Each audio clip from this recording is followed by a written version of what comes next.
Olá a todos, nós hoje iniciamos o estudo do livro Nosso Lar, que é um livro extremamente importante. Um livro que foi lançado em 1944, que foi escrito pelo Chico Xavier, psicografado pelo Chico Xavier, através ali dos relatos do espírito de André Luiz. Então ele trata aqui de Nosso Lar, que é uma colônia localizada sobre a cidade do Rio de Janeiro, fundada por espíritos portugueses, ligados naturalmente muito aqui a nós.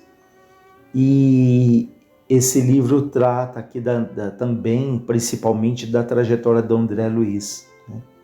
Essa trajetória ali de enganos, de erros, de conquistas, de aprendizados, que deixa tão claro ali a lei da ação e reação, de que nós colhemos aquilo que nós plantamos, da justiça, mas também da misericórdia de Deus, nos dando ali oportunidades, renovando as esperanças, nos dando ali a bênção do recomeço, como foi no caso dele. Então, o prefácio desse livro é feito por Emmanuel, que se chama Novo Amigo. Emmanuel diz sobre André Luiz.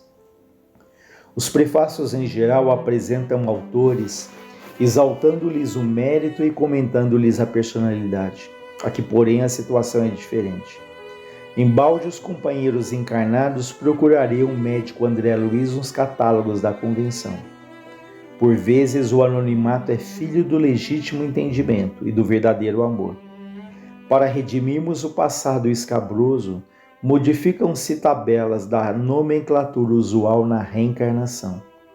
Funciona o esquecimento temporário como uma bênção da divina misericórdia. André precisou igualmente cerrar a cortina sobre si mesmo. É por isso que não podemos apresentar um médico terrestre e autor humano, mas sim o novo amigo e irmão na eternidade. Por trazer valiosas impressões aos companheiros do mundo, necessitou despojar-se de todas as convenções, inclusive a do próprio nome, para não ferir corações amados, envolvidos ainda nos velhos mantos da ilusão. Então, André Luiz foi aqui na Terra um médico, e quando ele nos traz esse relato, a gente sabe que o nome dele aqui não era André Luiz. Tanto que conta-se que antes, naturalmente, do lançamento desse livro, na preparação de todo esse trabalho com o Chico Xavier, ele em espírito um dia adentrou o quarto do Chico. E o Chico pergunta qual o nome dele. E antes de responder, ele vê ali um homem dormindo no quarto do Chico, na outra cama, e pergunta quem é. O Chico fala que era irmão. Esse é meu irmão. E ele se chama André Luiz. E aí esse espírito que entrou ali fala, bom, então a partir de agora você passa a me chamar de André Luiz. Então daí se diz que se origina esse nome André Luiz, que não era o nome dele aqui na Terra. Por quê? Para que as pessoas não tivessem ali a curiosidade de pesquisar sobre quem ele foi, quem era a esposa, quem eram os filhos, qual era ali, enfim, o núcleo familiar, porque isso poderia gerar ali constrangimentos, problemas, como fala aqui, ferir corações amados.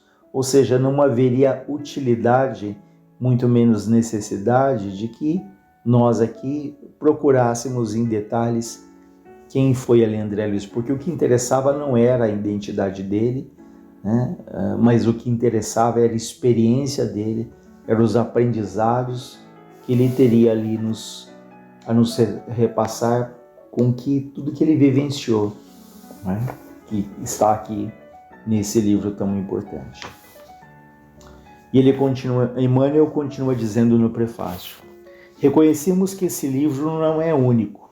Outras entidades, outros espíritos já comentaram as condições da vida além túmulo. Entretanto, há muito desejamos trazer ao nosso círculo espiritual alguém que possa transmitir aos outros o valor da experiência própria, com todos os detalhes possíveis à legítima compreensão da ordem que preside o esforço dos desencarnados laboriosos e bem intencionados nas esferas invisíveis ao olhar humano, embora intimamente ligadas ao planeta.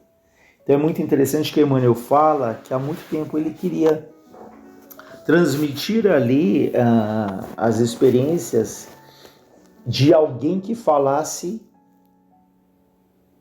da própria vivência. Ou seja, André Luiz, ele não traz esses relatos porque ele estudou, porque ele leu, né? Enfim, é a própria história dele, a experiência na pele ali, assim, é passar por essas situações, né? Então não é um teórico, mas alguém que, acima de tudo, vivenciou todas as dores e todas as alegrias dessa luta, né? Todas as conquistas, todas as desilusões, né? Enfim, é fruto da experiência própria desse espírito. Isso tem um valor inestimável, né? Certamente que numerosos amigos sorrirão ao contato de determinadas passagens das narrativas. O inabitual, entretanto, causa surpresa em todos os tempos. Quem não sorriria na Terra anos atrás, quando se lhe falasse da aviação, da eletricidade, da radiofonia? Veja, o Emmanuel diz que muitos aqui na Terra sorririam, né? Achariam até engraçado ou irônico algumas informações ali desse livro. Por exemplo, nesse livro ele vai falar do aeróbus, que é uma espécie de um veículo ali voador, né? Imagina 80 anos atrás, falando disso, muitos falam, poxa, isso é uma ficção, né? Coisa né? Que jamais aconteceria. E hoje, um carro voador é uma realidade. Há incontáveis empresas, inclusive brasileiras, como a Embraer, que está ali em processo de testes até desses veículos voadores, né? Então, ele vai trazer uma série de informações desses livros, né, sobre, do ponto de vista até de tecnologia ou de sistemas de organização, né, tão ricos, com tanta disciplina, uma metodologia tão interessante, que isso, aqui na Terra, a gente vê hoje coisas e situações e sistemas parecidos, né? Enfim, o que ele diz aqui então é que muitos aqui na Terra, ao deparar com essas leituras, poderiam pensar em coisas fantasiosas, mas que ele vai falar que isso é absolutamente normal, que parte das pessoas que lessem tivessem essa reação, né? A surpresa, a perplexidade e a dúvida são de todos os aprendizes que ainda não passaram pela lição. É mais que natural e é justíssimo. Não comentaríamos desse modo qualquer impressão alheia. Todo leitor precisa analisar o que lê. Olha, vejam que ele não fala, ele nos convida à análise de tudo que nós lemos, né? Não nada dogmático, nada que se impõe, mas está aí tantas informações, tantos aprendizados, mas antes de mais nada ele nos convida. Analise, leia, reflita, medite, né? Veja ali a lógica desses fatos que chegam ali aos nossos ouvidos, mas acima de tudo, analise, né? Tire ali as suas próprias conclusões. Reportamos-nos, o Emmanuel continua, pois tão somente ao objetivo essencial do trabalho. O Espiritismo ganha dilatada expressão numérica. Milhares de criaturas se interessam pelos seus trabalhos, pelas modalidades, pelas experiências. Nesse campo imenso de novidades, todavia, não deve o homem descurar, né? Não deve o homem descuidar-se de si mesmo. Não basta investigar fenômenos, aderir verbalmente, melhorar a estatística, doutrinar consciências alheias, fazer proselitismo, conquistar favores da opinião, por mais respeitável que seja no plano físico. É indispensável cogitar do conhecimento dos nossos infinitos potenciais, aplicando-os por nossa vez nos serviços do bem. Olha que interessante, quando ele fala aqui o Espiritismo suscita esse interesse, essa curiosidade, né? Tantas janelas se abrem ali à nossa compreensão, mas ele diz: nunca descuide de si mesmo, nunca descuide do seu próprio crescimento, né? De cuidar ali da sua espiritualidade, né? E ele fala: não basta investigar fenômenos, né? Então temos que tomar muito cuidado, porque, claro, os fenômenos eles despertam o nosso interesse, né? Os mecanismos ali de comunicação do plano físico com o plano espiritual, tudo isso é muito interessante, né? Isso é fonte ali do nosso estudo, da nossa curiosidade, mas nós temos que tomar cuidado para não nos apegarmos excessivamente, demasiadamente a esses fenômenos e deixar ali em um plano secundário o que mais interessa, que é a moral, né? Que todo esse estudo se reflita na transformação ali gradativa dos nossos sentimentos, que se faz ali através da modificação também dos nossos pensamentos, da nossa mudança gradual de conduta, já que a natureza não dá saltos, esse processo de crescimento, ele é lento, ele é dia a dia, ele é fruto ali de um esforço paciente, de um esforço persistente, né? Mas enfim, aqui o conselho é para que a gente não se apegue aos fenômenos, mas que a gente não descuide ali do próprio aperfeiçoamento.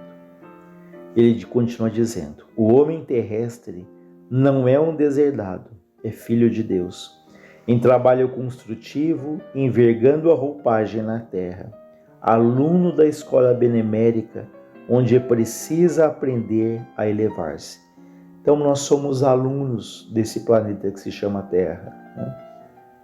Estamos aqui não por acaso, temos aqui cada um de nós, né, a sua tarefa, a sua finalidade, as suas lutas, né? Que tudo isso é fruto do nosso passado, fruto de tantas e tantas existências já vividas, de tantas experiências, né, já realizadas no passado, em erros e acertos, e também fruto daquilo que já fizemos nessa vida. Mas nós somos hoje o somatório de tudo que nós vivemos, pensamos, agimos, desde o momento em que Deus ali nos criou, não é? Então, por isso que ele fala aqui que aqui é uma estação de aprendizado, é uma oficina bendita, onde devemos aprender a elevar-nos. A luta humana, ele diz, é a sua oportunidade, a sua ferramenta, o seu livro. O intercâmbio com o invisível é um movimento sagrado, em função restauradora do cristianismo puro. Que ninguém, todavia, se descuide das necessidades próprias no lugar que ocupa pela vontade do Senhor. Então esse intercâmbio, ele fala entre nós e o mundo espiritual, ele é sagrado, ele é tão importante, né? Que tem ali a função de restaurar, de trazer ali os ensinamentos do Cristo, buscar aquela simplicidade, né, do amar ao próximo como a si mesmo, como diz o Evangelho, fazer aos outros somente aquilo que gostaríamos que nos fizessem, orar pelos que perseguem, pelos que nos caluniam, enfim, esses ensinamentos profundos, né, que, em última instância, devem ajudar a modificar ali o nosso dia a dia. Por isso que ele diz: não descuide das necessidades próprias aonde Deus te colocou. André Luiz vem contar a você, leitor amigo, que a maior surpresa da morte carnal é de nos colocar face a face com a própria consciência, na qual edificamos o céu, estacionamos no purgatório ou nos precipitamos num abismo infernal. Mas vejam o que ele quer dizer aqui: que céu, purgatório ou inferno estão na nossa consciência, né? Não é um lugar predeterminado, um local físico, mas são estados da alma de acordo com aquilo que nós pensamos, fazemos, agimos. Então, do outro lado aqui, a gente pode viver num verdadeiro inferno ou num verdadeiro céu, dependendo do nosso estado mental, da nossa consciência, né? daquilo que nós efetivamente fazemos e vivemos. E vem lembrar, ele continua, que a terra é uma oficina sagrada, que ninguém a menosprezará sem conhecer o preço do terrível engano a que se submeteu o próprio coração. Guarde a experiência dele, guarde a experiência de André Luiz no livro da alma. Olha que interessante isso.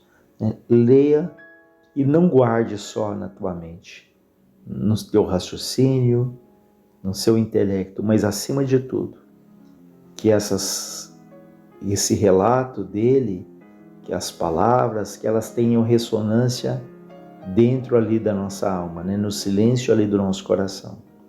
A experiência de André Luiz diz bem alto, que não basta a criatura apegar-se à existência humana, mas precisa saber aproveitá-la dignamente. Que os passos do cristão em qualquer escola religiosa devem dirigir-se verdadeiramente ao Cristo, e que em nosso campo doutrinário precisamos em verdade do espiritismo e do espiritualismo, mas precisamos muito mais de espiritualidade. Vejam que interessante. Precisamos do espiritismo e do espiritualismo, mas precisamos acima de tudo, ou muito mais do que, de espiritualidade. Então é muito interessante isso, Nós podemos falar, eu sou espírita, mas nos perguntemos também, será que eu sou espiritualizado?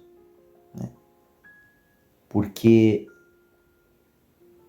ser espírita ou ter qualquer uma religião não define quem de fato nós somos. Então eu posso ser ali um espírita praticante, dedicado, com várias atribuições ali no centro em que eu frequento, mas a pergunta é, qual é a minha intenção, como eu faço essas atividades, o que elas têm de fato ali modificado no meu dia a dia. Então nos perguntemos não se somos espíritas, mas se somos ali espiritualizados. Há aqueles até que não têm uma religião, que não professam ali uma religião, mas trazem dentro de si já essa bondade, esse bom senso, essa lucidez espiritual, que às vezes não são ligados a nenhuma denominação religiosa, mas já estão nesse caminho da espiritualização. E esse deve ser ali o nosso caminho, a nossa busca para sermos ali espiritualizados. Acima de tudo, acima de sermos espíritas ou de outra religião, sermos ali espiritualizados. De fato, vivenciarmos, sentirmos ali a mensagem do Cristo, nas nossas atitudes, no nosso dia a dia. Então, esse prefácio foi escrito por Emmanuel, ditado por Emmanuel, em Pedro Leopoldo, em Minas, em 3 de outubro de 1943. E essa obra seria lançada em 1944. Então, na próxima semana, nós continuamos a leitura e estudo agora com a mensagem de André Luiz, que ele vai falar um pouquinho na introdução do livro, que é uma mensagem até poética e bastante rica. Que Deus nos abençoe, nos ampare a todos.